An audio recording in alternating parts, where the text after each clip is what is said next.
kain karya fiksi, fiksi, ya. Itu termasuk karya fiksi.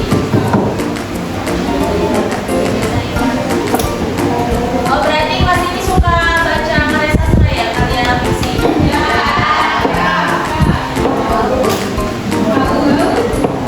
Apa yang Anda ketahui mengenai laporan isi buku? Ya sama Pak. Apa lagi?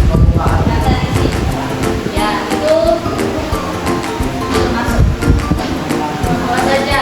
Jadi di sini ada dua ya, ada dua kategori yang Ibu bahas. Kali ini ada fiksi dan non fiksi. Kita satu persatu terlebih dahulu. Mas.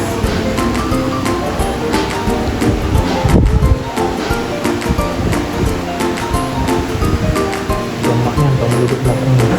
Boleh dibaca itu mengenai laporan isi buku.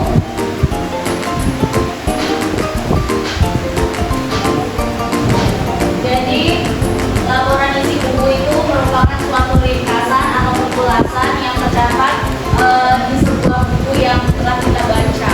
Jadi apapun yang telah kita baca, buku yang kita baca itu kita membuat laporan apa saja dari judulnya, dari misalnya kalau kita baca suatu karya non-fiksi itu biasanya ada covernya, ada daftar isinya. Kalau non-fiksi biasanya apa?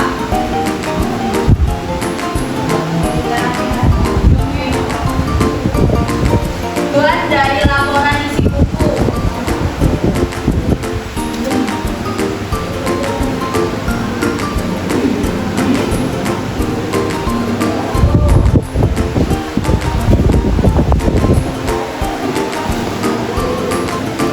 Selain kita meringkas sebuah buku,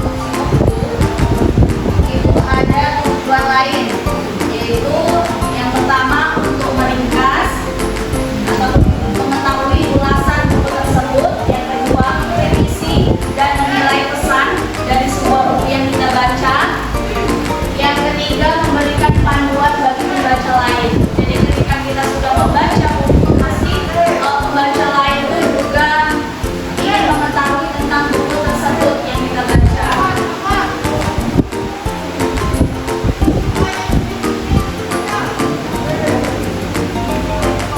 Apa itu buku fiksi dan non fiksi? Ya, lagi. Ya.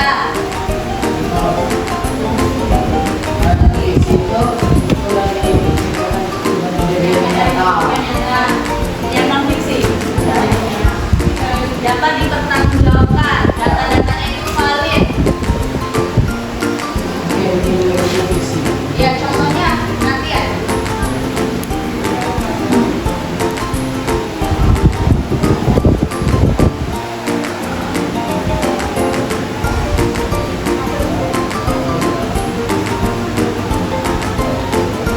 Nah, jadi buku fiksi tadi selain itu hayalan, yaitu merupakan buku yang berupa prosa, naratif yang bersifat imajinatif. Lagi tadi hayalan, tidak nyata, keterangan mitos, karangan.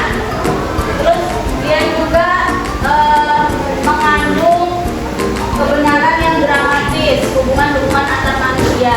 Misalnya kalian itu membuat suatu cerita dunia nyata, misalnya kalian itu membuat kisah kamu sendiri, tetapi dibuat karya sastra. Bisa nggak? Itu termasuk fiksi apa non fiksi?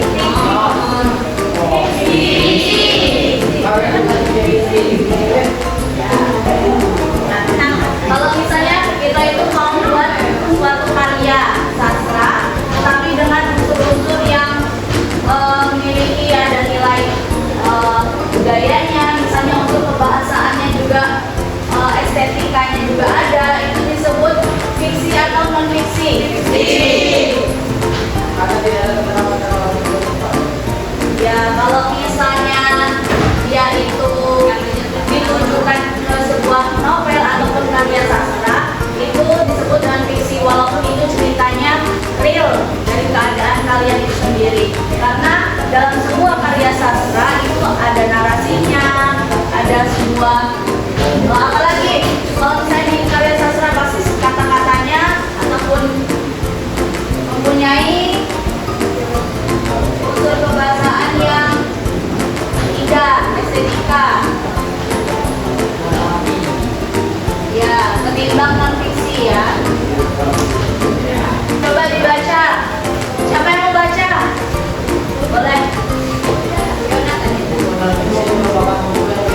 perbuatannya sehingga dapat dipertanggungjawabkan isinya. Nah, jadi kalau buku non fiksi itu merupakan suatu pengamatan yang dituliskan dalam sebuah karya ilmiah. Nah, jadi data-datanya itu valid, data-datanya itu dapat dipertanggungjawabkan. Nah, itu biasanya ditulis oleh orang-orang yang mempunyai ataupun tingkat pemikiran yang kritis. Kalian sudah pernah buat makalah, jurnal? Nah, ini merupakan contoh-contoh dari kedua buku fiksi dan buku non fiksi. Itu ada novel, cerpen, komik, dan ada lagi buku fiksi. Buku fiksi termasuk nggak? Hah? Fiksi termasuk tidak? Ya, termasuk berarti. Ya, karena puisi itu di dalamnya walaupun baitnya itu sedikit tetapi memiliki makna yang mendalam. Banyak sekali yang dalam satu kata mempunyai makna yang dalam. Terus selanjutnya ada buku non fiksi. Fiksi, buku pelajaran. Lagi. Tesis. Ada tesis. Ya. Karena di dalamnya itu adalah informasi-informasi yang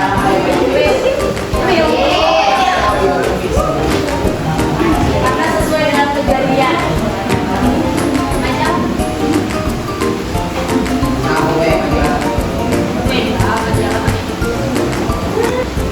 kita melakukan identifikasi buku.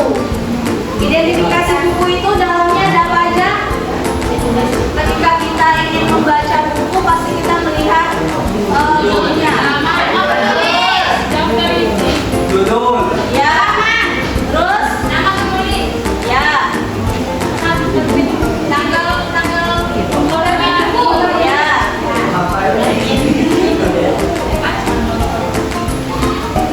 Pengarangnya siapa?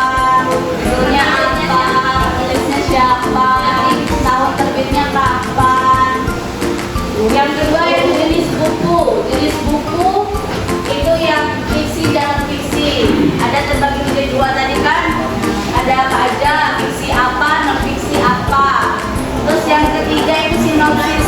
Sinopsis apa? Ya, rangkuman ya. Yang keempat pengarangan. Pengarangan itu yang berkaitan dengan novel. Novelnya, siapa pengarangnya.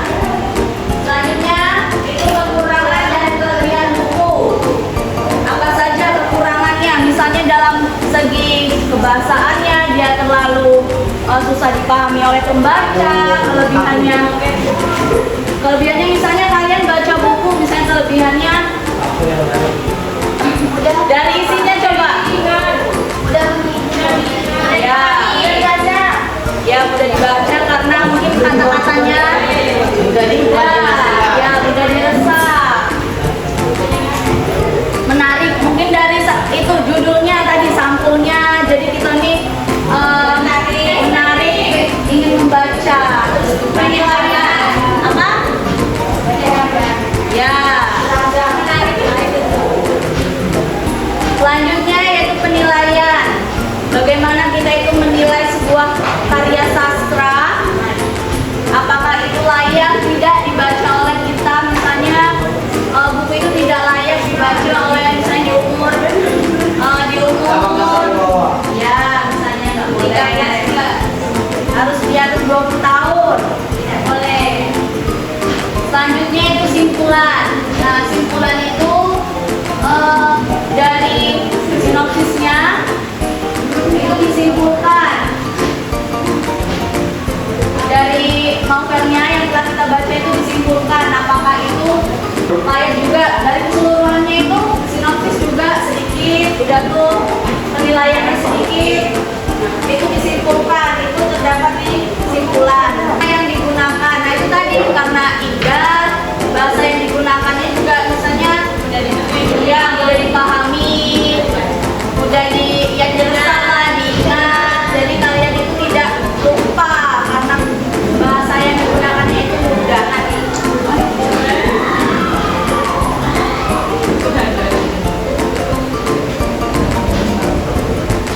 Nah ini tadi ya cara menilai buku fiksi dan non fiksi.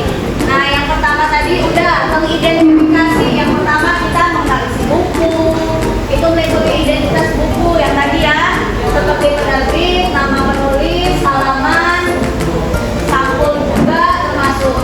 Yang kedua itu membaca secara utuh. Jadi kita mencari sebuah buku, dibaca secara keseluruhan, secara cermat dan teliti.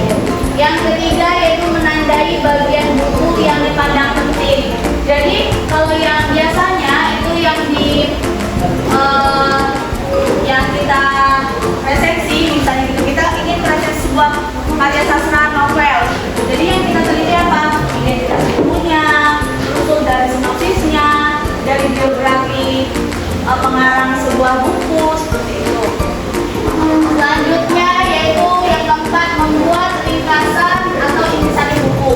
Nah itu disebut sebagai sinopsis, rangkuman dari sebuah cerita.